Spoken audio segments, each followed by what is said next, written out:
Cette question maintenant, et si les prairies étaient une solution au dérèglement climatique? Des éleveurs de vaches laitières ont en tout cas opté pour un système de prairies pâturées. Ce modèle baptisé vélage groupé de printemps respecte le cycle de la nature et permet même de capter le CO2. Nous avions rencontré ces éleveurs l'été dernier. Nouvel épisode cet automne signé Catherine Bazy et Philippe Quéroux. C'est l'automne. Le vent souffle sur la campagne du centre-Bretagne. Lavande, nuages, Jakarta et l'ensemble du troupeau sortent à peine de la traite quotidienne. Comme à leur habitude, elles trottinent vers de l'herbe toute fraîche, une alimentation équilibrée qui leur convient en toute saison. Enfin, elle a quel âge cette prairie? 2003, je crois que mon père l'a semée, donc elle va avoir 20 ans. Franck Le Breton et Maud Cloarec ont choisi d'élever leurs 47 vaches laitières au grand air. Le troupeau pâture 300 jours par an. Au cœur de ce système d'élevage, la prairie. Une ressource essentielle et gratuite, d'une richesse insoupçonnée. Une prairie permanente comme celle-ci, c'est-à-dire une prairie qu'on ne retourne pas. Il y a entre 32 et 100 espèces végétales différentes. Par exemple, ici, on trouve évidemment le trèfle, on trouve du pissenlit, on trouve du régras. Des plantes fourragères qui poussent naturellement grâce au concours d'animaux très actifs sous la prairie. Les vers de terre, ils réorganisent la matière en dessous, ils font des galeries, c'est des laboureurs naturels. Ils font le travail des humains et des machines quelque part. Avec du soleil, de la pluie et des bousses de vache, ce réservoir de biodiversité garantit de la nourriture à ses ruminants presque toute l'année. Mais surtout, grâce à la photosynthèse, l'herbe capte et stocke le carbone présent dans l'air. On imagine aujourd'hui que le carbone, c'est une pollution, alors qu'en fait, ça fait partie d'un cycle naturel. Donc le CO2 qui est dans l'air est capté par les prairies, remis dans le sol ou brouté par les vaches qui ensuite le restituent via leur bouse à nouveau au sol. Donc en fait c'est un cycle assez naturel et du coup les chercheurs ont montré que finalement une prairie, comme ici une prairie permanente entourée de haies, ça stockait autant de carbone qu'une forêt.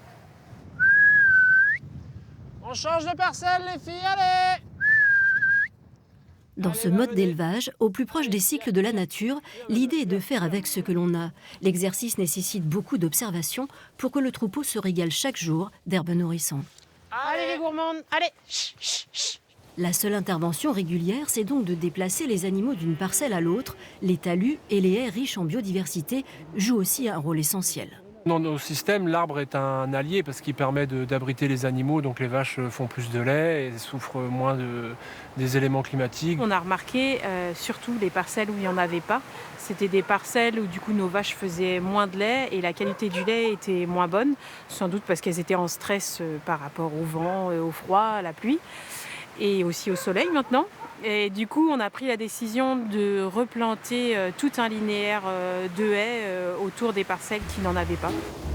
Sur leurs 70 hectares de prairies, Maud et Franck ont troqué le tracteur contre la marche à pied.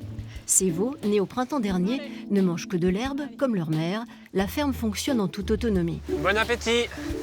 Pour produire de quoi nourrir 1000 personnes, Maud et Franck utilisent en carburant et en électricité l'équivalent d'une famille française, tout en préservant les sols, l'air et l'eau. On a découvert aussi, en mettant toute la ferme en herbe, que l'utilisation des phytosanitaires ou des engrais qu'on pouvait utiliser avant, là, on n'en avait plus besoin. Et donc, de fait, la qualité de l'eau s'en est trouvée améliorée. Donc aujourd'hui, on n'impacte plus la qualité de nos eaux. C'est une fierté de pouvoir produire sans polluer, tout en étant rentable quand même, parce que souvent on oppose des pratiques écologiques avec un manque de rentabilité. Là aujourd'hui, on gagne bien notre vie tout en étant 100% bio et sans polluer nos voisins. Laurence et Erwan Leroux ont été les premiers en France à expérimenter ce système d'élevage basé sur le cycle des saisons. Ils se sont installés sur les bords de l'Aulne, dans le Finistère, il y a 20 ans. En s'inspirant d'expériences menées en Nouvelle-Zélande et en Angleterre, ils ont choisi de croiser les races pour obtenir des vaches qui puissent vivre toute l'année en extérieur, en donnant un veau tous les ans. Tout ce petit monde ne mange que de l'herbe, les vaches ne sont traites qu'une seule fois par jour. Allez, pain d'épices.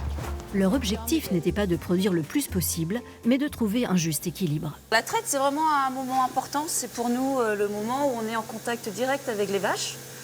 Et donc je vérifie par leur comportement, par la mamelle, est-ce qu'elle est bien souple, ou les pattes, est-ce qu'elles ne boitent pas. Puis en fonction, je vois si la vache est en bonne santé, si elle est bien au sein du troupeau. Laurence soigne ses vaches avec des médecines naturelles, huiles essentielles, ostéopathie, acupuncture, pas d'antibiotiques, sauf en dernier recours.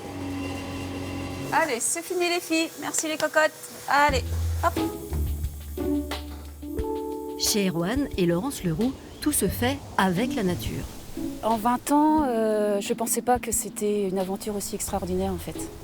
Avant, on apportait de l'ammonitrate sur les pâtures, on avait l'impression que c'était ça qui donnait l'énergie au sol pour fonctionner.